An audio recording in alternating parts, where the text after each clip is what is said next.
You've woken up from a dream so real, you had to lie still for a moment just to figure out where you were.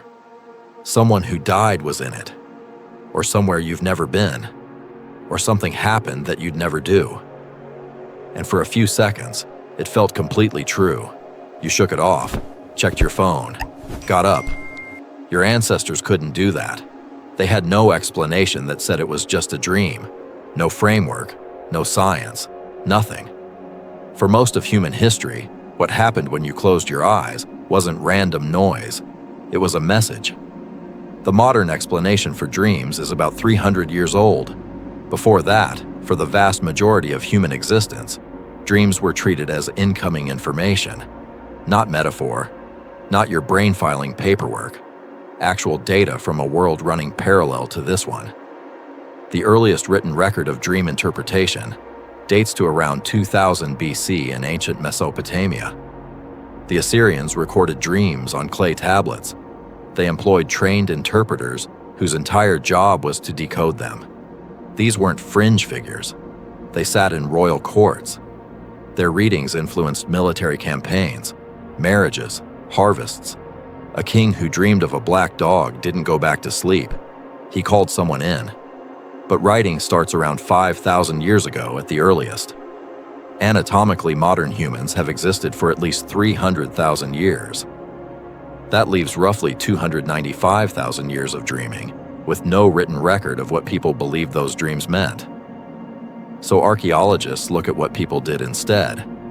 At burial sites across Europe and the Middle East, dating back 100,000 years, bodies are found in the same position. Knees drawn up, hands near the face, ochre powder staining the bones red. These aren't random arrangements. They're deliberate. And the position mirrors exactly one thing: the posture of sleep. Anthropologist David Lewis Williams spent decades studying this. His conclusion: early humans didn't draw a sharp line between dreams and waking visions. Both were treated as contact with something outside the ordinary world. The cave paintings at Lascaux in France, dated to around 17,000 years ago, show animals morphing into humans, part person, part creature. Researchers now believe many of those images weren't hunting records. They were records of what people saw when they closed their eyes: phosphine patterns, dream imagery, a mind trying to document somewhere it kept going without choosing to. The cave wasn't just shelter. It may have been the closest physical space to the dream world itself. Dark, enclosed, cut off from everything outside. Here's what the neuroscience actually shows. During REM sleep, the prefrontal cortex, the part of your brain responsible for logic, time awareness, and self-monitoring, goes almost completely offline. What stays active are the emotional centers: the amygdala, the limbic system, fear, desire, memory, connection. In a dream, you feel everything and question nothing. The fact-checking hardware is switched off.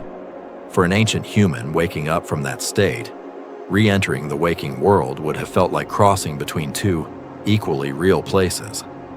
The dream wasn't less real than the day. It was differently real. This belief shows up everywhere, independently. The Greeks had a word for that edge between sleep and waking: hypnagogia. Indigenous Australian traditions built entire cosmological systems around it. The dreamtime wasn't mythology. It was a description of a layer of reality they believed was more fundamental than the physical world. The Iroquois believed that ignoring your dreams caused illness. These aren't connected cultures borrowing from each other. They're separated by oceans and thousands of years, and they all arrived at the same conclusion. That convergence doesn't happen by accident. The modern world gave you an explanation for your dreams: random firing, memory consolidation, neural housekeeping. Maybe that's true, but your brain in a dream is running the exact same hardware it ran 40,000 years ago. The prefrontal cortex still goes quiet.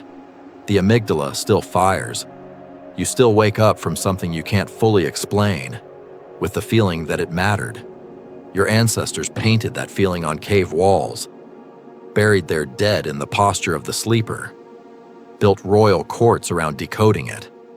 You call it nothing and make coffee. Maybe they were wrong. But maybe the feeling you keep dismissing is older than any explanation you've been given for it. If that shifted something for you, share it. Someone in your life is probably lying awake right now, trying to figure out what their dream meant.